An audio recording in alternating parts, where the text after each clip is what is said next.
ఏదైతే నువ్వు ఎక్కువగా ప్రేమిస్తావో దాన్ని ఖచ్చితంగా దేవుడు నిన్ను అడుగుతాడు. హల్లెలూయా.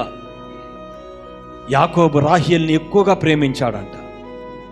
యాకోబు రాహేల్ని ఎక్కువగా ప్రేమించాడంట, లేయాని ప్రేమించలేదు. అందుకే ప్రేమిన వల్లరా కనాను దేశానికి వెళ్ళకముందే మార్గ మధ్యములోనే రాహేలు మరణించినట్టుగా. కారణం ఏమిటంటే యాకోబు రాహేల్ని ఎక్కువగా ప్రేమించాడు. నేను ఒక మాట, ₹1,00,00,000 మాట మీకు చెప్తున్నా. నువ్వేదైతే ఎక్కువగా ప్రేమిస్తావో అది నీకు లేకుండా చేస్తాడు దేవుడు. వాస్తవమే. అంటే దేవుని కంటే ఎక్కువగా నేను చెప్పేది, దేవుని కంటే ఎక్కువగా నువ్వు దేన్నైతే ప్రేమిస్తావో అది ఏదైనా సరే, నీ ఆస్తి కావచ్చు, నీ డబ్బు కావచ్చు, నీ భార్య కావచ్చు, నీ పిల్లలు కావచ్చు, నీ బంధువులు కావచ్చు, నీ శరీరంలోకి ఏదైనా సరే, నువ్వు ఎక్కువగా దేవుని కంటే ఎక్కువగా దేన్ని ప్రేమిస్తావో అది నీకు లేకుండా చేస్తావు. ఎందుకంటే నువ్వు దేవుని కంటే దాన్ని ఎక్కువగా ప్రేమిస్తున్నావని,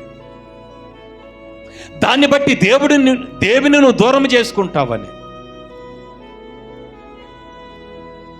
రాహేల్ని దేవుడు ఆ విధంగా చేశాడు.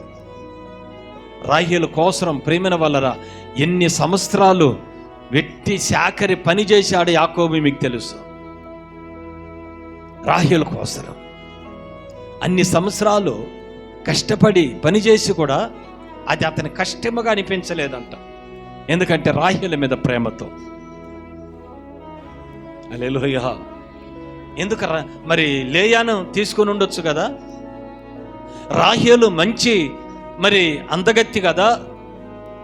ఈ రాహేలును పెట్టి పెడితే యాకోబు మరి బాగుంటాడని దేవుడు అనుకొని ఉండాలి కదా.